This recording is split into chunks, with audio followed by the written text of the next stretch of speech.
I think we found this one in Helgen. We should read it.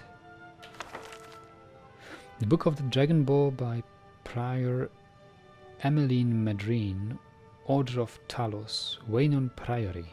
Oh, look. Year 360 of the Third Era, 21st reign of His Majesty Pelagius IV. Many people have heard the term Dragonborn. We are of course ruled by the Dragonborn Emperors. But the true meaning of the term is not commonly understood. For those of us in the Order of Talos, this is a subject near and dear to our hearts, and in this book I will attempt to illuminate the history and significance of those known as Dragonborn. Down through the ages, okay. Most scholars agree that the term was first used in connection with the Covenant of Akatosh when the Blessed Saint Alessia was given the Amulet of Kings, and the dragon fires in the Temple of the One were first lit. Akatosh, looking with pity upon the plight of men, drew precious blood from his own heart and blessed Saint Alessia with this blood of dragons, and made a covenant that so long as Alessia's generations were true to the dragon blood, Akatosh would endeavor to seal tight the gates of oblivion, and to deny the armies of Daedra and undead to their enemies, the Daedra-loving Aelids.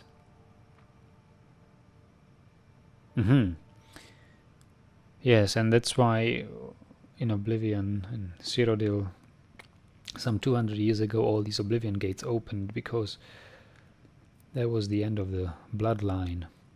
Those blessed by Akatosh with the dragon blood, or not maybe the end of the bloodline, but the ritual of giving the Amulet of Kings to the next heir.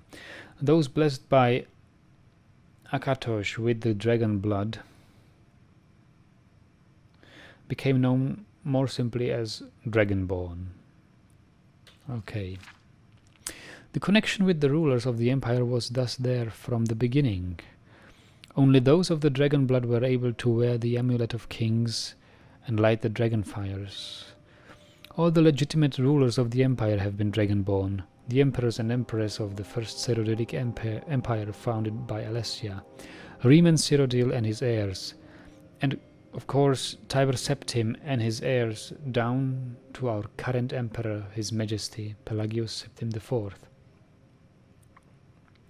Because of this connection with the emperors, however, the other significance of the Dragonborn has been obscured and largely forgotten by all but scholars and those of us dedicated to the service of the blessed Talos, who was Tiber Septim. Very few realize that being Dragonborn is not a simple matter of heredity. Being the blessing of Akatosh himself, it is beyond our understanding exactly how and why it is bestowed. Those who become emperor and light the dragon fires are surely Dragonborn.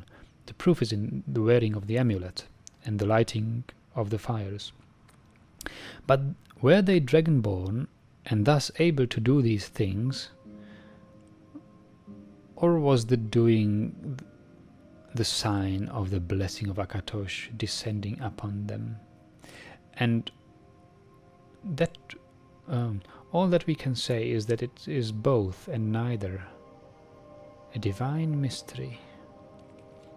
The line of Septims have all been Dragonborn, of course, which is one reason the simplistic notion of it being hereditary has become so commonplace.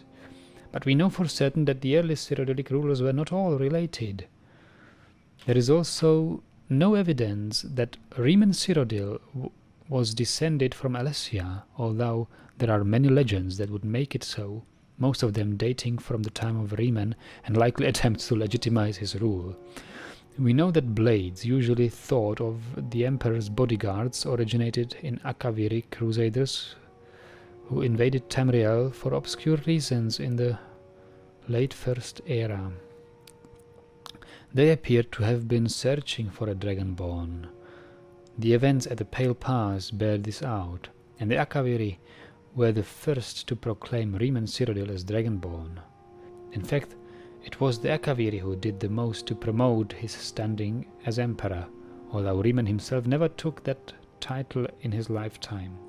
And of course there is no known hereditary connection between Tiber Septim and any of the previous Dragonborn rulers of Tamriel. Whether there can be more than one Dragonborn at any time is another mystery. The emperors have done their best to dismiss this notion, but of course the imperial succession itself means that at the very least there are 2 or more potential Dragonborn at any time. The content ruler and his or her heirs. The history of the Blades also hints at this. Although little is known of their activities during the interregnum between Riemann's empire and the rise of Tiber Septim, many believe that the Blades continue to search out and guard those they believed were or might be Dragonborn during this time. Lastly, we come to the question of the true meaning of being Dragonborn. The connection with dragons is so obvious that it has almost been forgotten in these days when dragons are distant memory. We forget that in the early days being Dragonborn meant having the dragon blood. Some scholars believe that was meant quite literally, although the exact significance is not known. The Nords tell tales of Dragonborn heroes who were great dragon slayers, able to steal the power of the dragons they killed. Indeed, it is well known that the Akaviri sought out and killed many dragons during their invasion, and there is some evidence that this continued after they became Riemann Cyrodiil's Dragon Guard. Again, the connection to dragons. The direct predecessor of the Blades today. So the Dragon Guards were the predecessor of the Blades.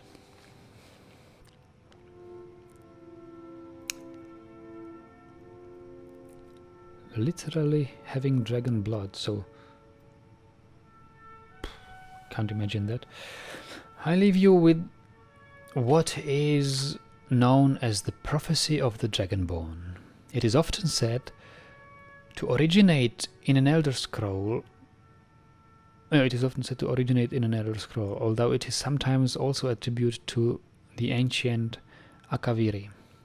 Many have attempted to decipher it, and many have also believed that its omens had been fulfilled, and that the advent of the last Dragonborn was at hand. I make no claims as an interpreter of prophecy, but it does suggest that the true significance of Akatosh's gift to mortal kind has yet to be fully understood. When misrule takes its place at the 8 corners of the world, when the brass tower walks and time is reshaped, when the thrice blessed fail and the red tower trembles, when the Dragonborn ruler loses his throne and the white tower falls, when the snow tower lies sundered, kingless, bleeding, the World Eater wakes, and the wheel turns upon the last Dragonborn.